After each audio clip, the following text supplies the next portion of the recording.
कैसे हैं बच्चों। मैं आपका विज्ञान अध्यापक बलजीत सिंह।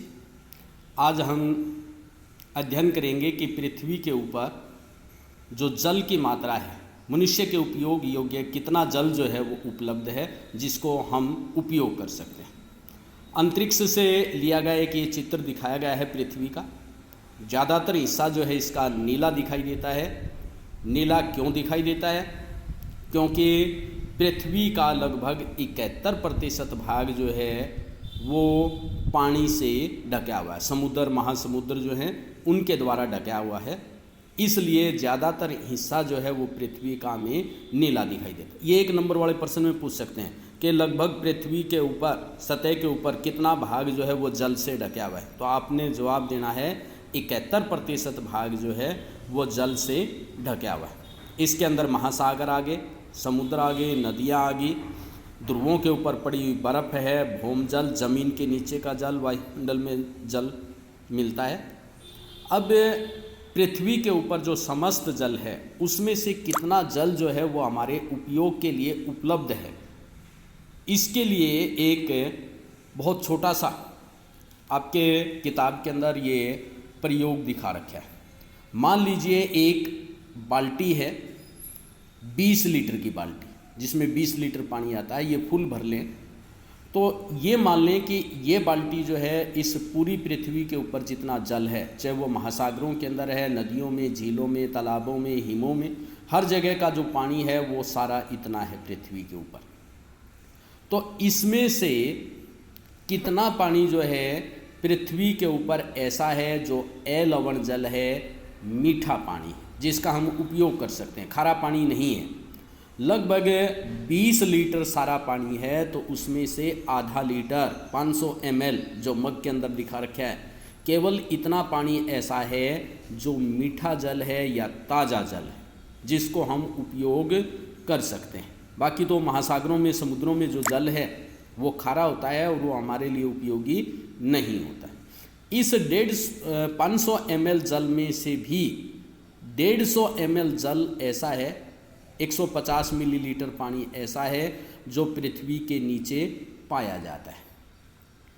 और जो झीलों, नदियों और तालाबों में जल मिलता है, यदि सारे की तुलना करें 20 लीटर में से केवल 1.25, केवल 1.25 ml मिलीलीटर, यानी एक बूंद मान लिए, ये पानी जो है वो ऐसा है जो नदियों, झीलों, तालाबों के अंदर उपस्थित है और जिसको हम उपयोग कर सकते हैं।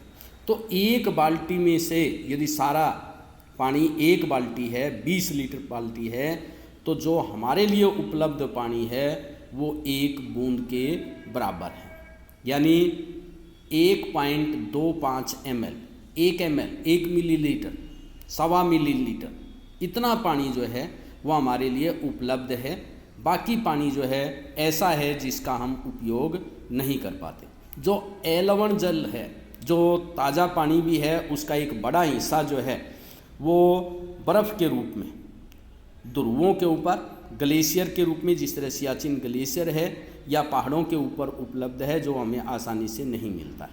बाकी सारा पानी जो है वो खारा पानी है और ये समुद्रों और महासागरों के अंदर उपस्थित है, जो हमारे उपयोग में नहीं आता।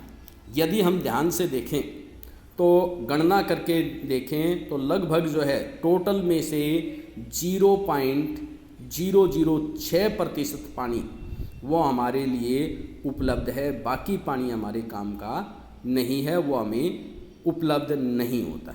तो पानी यदि देखा जाए संसार में प्रचुर मात्रा में है, लेकिन वो हमारे लिए उपलब्ध नहीं है।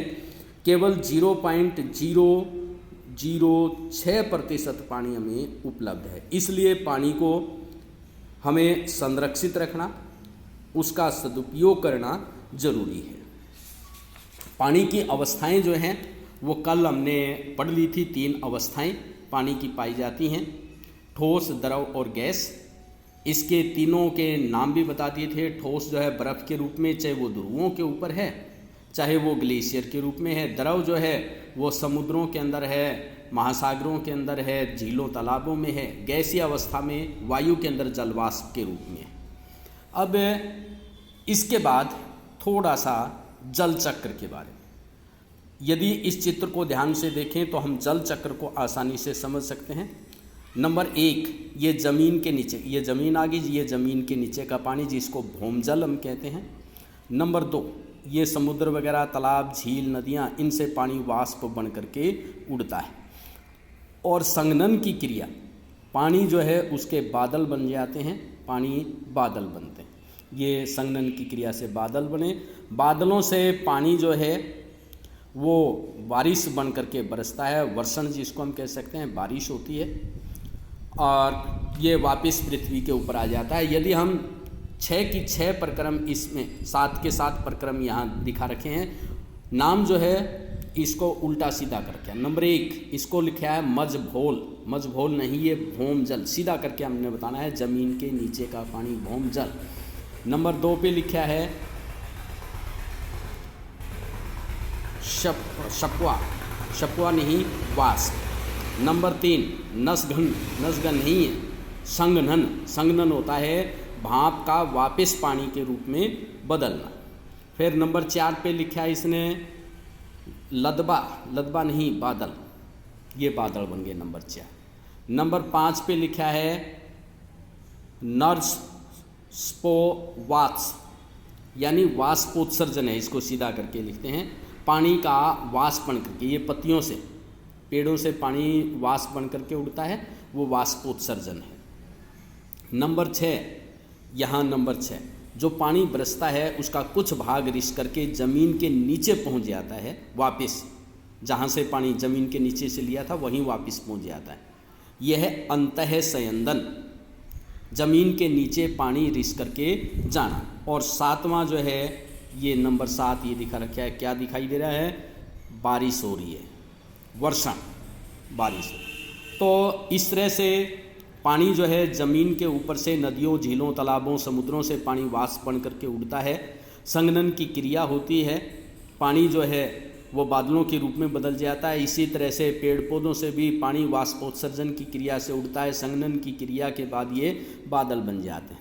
बादलों से जब वर्षा होती है तो वो ज़मीन के ऊपर पानी आ जाता है, और वहाँ से कुछ पानी रिस करके ज़मीन के नीचे चला जाता है, बाकी बह करके नदियों, तालाबों और समुद्रों में चला जाता है। इस प्रकार ये प्रक्रिया लगातार चलती रहती है, ये जल चक्र कहलाता है। धन्यवाद बच्चों, आज इतना ही।